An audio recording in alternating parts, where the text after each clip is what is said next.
on what happened on Tennessee this week? Because a lot of Republicans say that, look, you guys still lost by 9 points. It really doesn't matter a whole lot. What do you say to them? Well, that's their, shall we say, rationalization. They know they took a beating in Tennessee. The fact that the president won the district by 22 points and the Democrat won by 9, lost by 9, 13-point difference. They should be worried about that in their own districts. If they have won their districts by, say, 12, then they have a problem. And they can say whatever they want, but the numbers speak for themselves.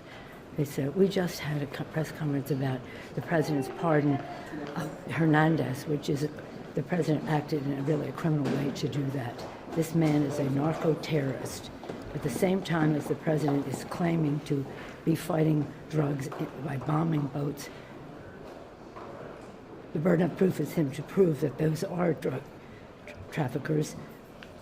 We know that Hernandez is, and he was tried, sentenced to 45 years in prison, and the president lets him off the hook. Why? And at the same time, within a day, 24 hours, handcuffs and shackles a student from Vassar going home to visit her family for Thanksgiving and sends her to Honduras. There's something wrong with this picture. And what's wrong with this picture is in the White House. What do you think of his pardon of Henry Cuellar yesterday? Was that a good idea? Well, I don't know that really, frankly, that much about it because it happened late in the day. But we're not even talking about anything of the same caliber. Mm-hmm. We're talking about a man who sent 400 tons of cocaine into the United States, who's quoted as saying that we're going to shove cocaine up the noses of the gringos, who's taken bribes from El Chapo. I took a bipartisan delegation to the Northern Triangle, of which Honduras is part. We received very well in the countries we visited, but I said in Honduras, we do not want to meet with the president. He's a thug. That was 6 years ago.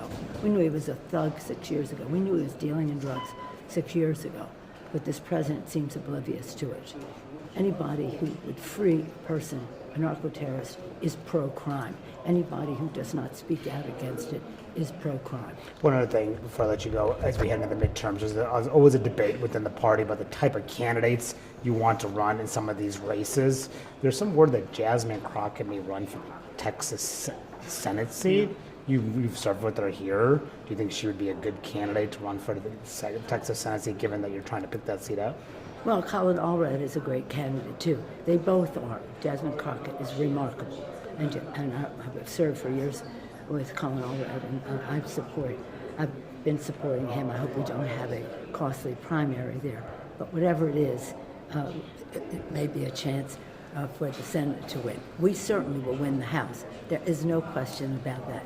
It is, I'm very confident about it. Not arrogant, but confident about it. Hakeem Jeffries will be the Speaker of the House in 12 months.